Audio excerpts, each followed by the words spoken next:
السلام عليكم. ازيكم حبايبي، عاملين ايه؟ يا رب كده دايما في خير وسعادة. قبل ما ابدأ معاكم احب اشكر كل حبايبي الجداد اللي شرفوني في القناة. اما بقى بالنسبة لوصفة البسبوسة الجميلة اللي قدام حضراتكم دي، هنعملوها مع بعض بطريقة سهلة جدا ومكونات بسيطة جدا جدا. حتى لو انت اول مرة بتعمليها راح تطلع معاكي ناجحة بالجمال اللي قدام حضراتكم ده.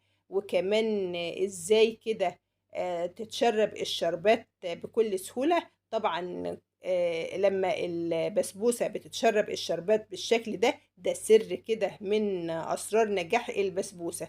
إن شاء الله تجربوها بالطريقة دي وبالمقادير دي وتنور رضاكم. حتى لو انت أول مرة بتعمليها راح تطلع معاكي بالجمال ده. شايفين بسم الله ما شاء الله قد ايه طرية كده وهشة وفي منتهى الجمال. تقدميها بقى سخنة، بتقدميها باردة، بتكون طعمها جميل جدا. يلا كده نبتدوا مع بعض. في طبق بقى وهنزل بثلاث كوبايات من دقيق السميد. نزلت بأول كوباية وادي التانية وادي التالتة.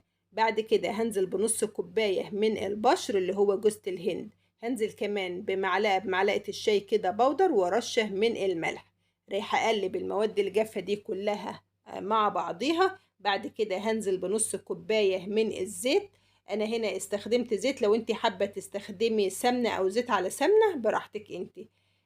هنا رايحة اقلب بقى الدقيق مع المادة الدهنية. بعد كده بقى رايحة ابس بايديا. انت بتبسي المادة الدهنية الاول قبل ما بتنزلي بالمادة السائلة، علشان لما تنزلي بالمادة السائلة ما تقلبيش كتير، لان التقليب كتير هو اللي بينشفها معاكي وما بيطلعهاش ناجحة. طبعا بعد ما بسيتها كويس قوي رايحة اركنها بقى على جنب، ورايحة احضر المادة السائلة. معايا هنا نص كوباية من السكر على كوباية من المية، مية عادية خالص. هنزل عليهم كمان بمعلقتين من عسل النحل. ممكن تستبدلي عسل النحل بالسيرب التقيل. طبعا بعد ما نزلت بمعلقتين العسل رايحة اقلبهم بقى كويس قوي بالشكل ده، ورايحة انزل بيهم على دقيق البسبوسة طبعا اللي احنا بسناه بالمادة الدهنية. انا هنا نزلت بكوباية من المية الاول تدريجيا كده.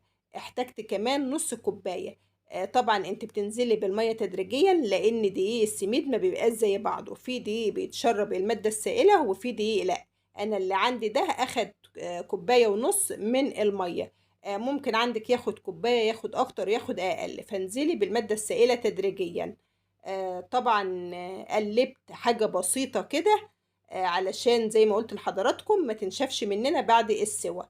جبت بقى صينية دهنتها مادة دهنية، ونزلت كده بالخليط بتسويه وتديله كده خبطة بسيطة. في الوقت ده أنا مسخنة فرن البوتاجاز على درجة حرارة 200، دخلتها على الرف الأوسط.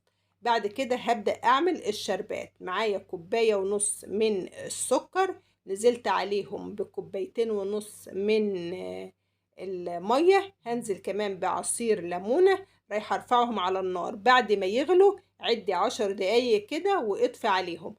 طبعا في الاخر بتضيفي معلقة كده من السمنة على معلقة كده من الفانيليا. طبعا كانت البسبوسة استوت بالشكل ده. البسبوسة سخنة والشربات سخن، وكمان ده سر من أسرار البسبوسة. هي سخنة والشربات سخن بتديكي طراوة في منتهى الجمال. شايفين بقى كل ما انزل هنا بالشربات، الشربات البسبوسة كده بتتشربه زي ما قلت لحضراتكم. ده اللي تتأكدي كده ان البسبوسة طالعة ناجحة معاكي وفي منتهى الجمال. شايفين بسم الله ما شاء الله جميلة جدا.